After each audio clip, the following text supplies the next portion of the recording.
Lídia Kossowski, eu sou arquiteta de formação, cenógrafa, professora da Escola de Teatro da Unirio e tive o prazer de poder participar dessa produção corajosa com a Emília Duncan e a Cláudia Fares, aqui na Casa França Brasil. Essa casa é uma casa que foi construída no século XIX, justamente no período que trata a exposição. Então aqui o que a gente fez basicamente foi fazer uma intervenção muito violenta, criando paredes vazadas, situações variadas de salões e ruas, né? Então a gente tem no centro no centro do espaço da Casa França Brasil um grande salão, que é o Salão das Rainhas, e em torno as ruas onde estariam circulando as mulheres do cotidiano. E a gente está aqui diante de um espaço que seria o espaço que, do ponto de vista expositivo, fala da presença dos corpos, das amarrações, da presença da pele, da presença de uma sensualidade que é um fator muito mais preponderante no mundo negro do que no mundo branco, né? Esse painel que vocês estão vendo na verdade é um levantamento iconográfico de imagens do Debré, Guilhobel, algumas imagens atuais que dão um pouco esse panorama dos corpos. Então aqui nós estaríamos numa rua.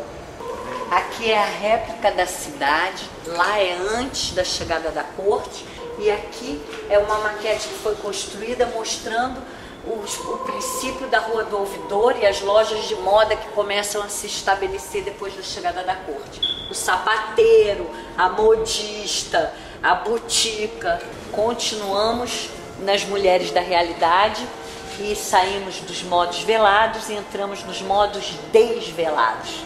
O que são os modos desvelados e as negras serem desnudas? É justamente uma cidade de contrastes, em que as brancas estão cobertas dos pés à cabeça e nada aparece, e as negras no trabalho se vestem com panos toscos, muitas vezes mal costurados, mal construídos, que caem pelo corpo, né? Na medida em que eles não são feitos com a modelagem certa. E mais do que isso, o próprio trabalho faz com que a roupa tenha que ser utilizada de uma forma que facilite a movimentação. Então essa daqui, por exemplo, é uma lavadeira retratada por Debré. E aqui tem um joguinho na exposição de procure e acha, porque você olha para cá e procura aqui onde está a de cá. Achou lá em cima. Então o que a gente vê nesses trajes aqui? Primeiro, o uso dessa faixa na cintura que se chama rojão e é usada para segurar as cadeiras no trabalho, para dar sustentação à coluna para o trabalho pesado. Daí vem a expressão segura o rojão. Aqui são as primeiras pencas, que são as proto-pencas que a gente chama. Esses elementos eram unidos por ela porque a cultura africana tem uma cultura identificatória com símbolos, né? E aí, por exemplo, o dente é usado como proteção do inimigo, a chave para abrir os caminhos, a figa já é um elemento de cultura greco-romana, italiana, é uma coisa do Império Romano que vem para cá via portugueses, mas é absorvido por elas numa espécie de sincretismo, porque isso lembra um símbolo fálico. E na África, o símbolo fálico é rito de prosperidade, né? Então, você percebe que no próprio trajar, isso é muito interessante, existe a aproximação da busca da aproximação do... Imagina, o cara, eles vinham para cá desterrados, mas eles traziam a memória, eles traziam a cultura, eles traziam a maneira de ver o mundo.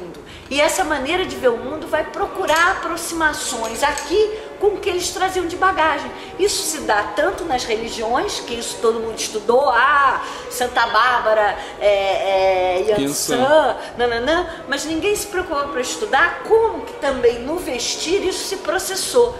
E é muito interessante você perceber, a gente estudou com o Raul Lodi, que escreveu o livro Joias do Axé, e que é um antropólogo especialista em cultura negra, a gente se debruçou no Debré, olhando pedacinho por pedacinho, porque o problema do Debré é o seguinte, ele dá tanta informação que a gente fica tonta. Era quase botar uma lupa e olhar para aquilo, né? E aqui a gente olha também a amarração.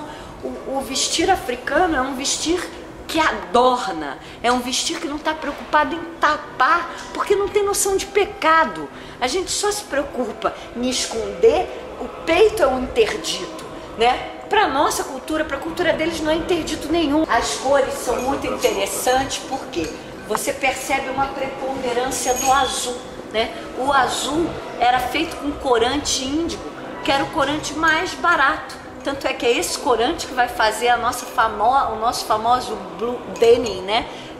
Que o blue jeans, que é feito com corante índigo, né? E você percebe já na raiz das nossas africanas o uso no trabalho do mesmo corante, que depois vai virar o uniforme dos mineiros americanos e o nosso uniforme no cotidiano, né?